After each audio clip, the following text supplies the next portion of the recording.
ફરી એકવાર વાવથરાજ ને બનાસકાંઠામાં મોદી કાકાના પાવન પગલા થઈ ગયા. નજારા કેવા હતા બતાવું તમને. જય દ્વારકાધીશ. મારું નામ થાય ને હવાના પોરમાં મસ્ત બાબલા દેવો તૈયાર થઈને આપણે લોકોને ધાવાનું હતું સીટી થરાદ બાજુ. અંતલ મોદી અંકલ ને આવવાની તૈયારીમાં નકરી બસો જોવા મળી વાવથરાજ.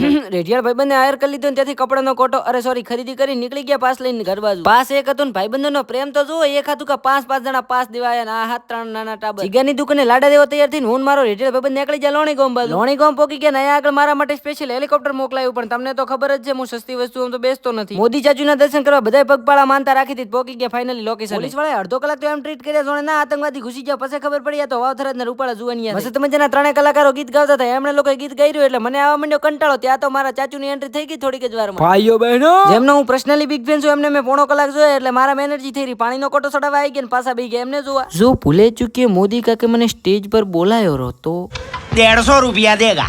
મોદી કાકે મસ્ત મજાનું મોટિવેશન આલ્યું. તે નહીં હોય તાળીઓ પાડે. બધા તાળીઓ પાડી પણ મારા આ ભાઈબંધે ના પાડી. क्या साबित करना चाहता है तू? ફુવારા વિથ પંખાનું મસ્ત મજાનું કોલેબ કરાવી વાળું ને એસી જેવી ફિલિંગ આવવા માંડી. ભાઈ કુલર ચેડેથી ઓછો થઈને મોદી કાકા જોતો હતો. ત્યાં મારો ભાઈબંધ કે ઘડીક બેસ્ટ ને હમણાં એટલું મોટું મોટિવેશન આલ છે કે થાચી દે. મસ્ત મજાનું કલાકનું મોટિવેશન લીધું. કયા ને કાંક થઈને નીકળી જાય બધા ઘર બાજુ. બાપજી અમને ઉડાયના મોદી કાકાના દર્શન કરવા પગપાળા આવ્યા હતા ને પગપાળા પાછું આવવાનું છે. પણ અહીંયા આગળ તો પડદા ફાડી નાખ્યા.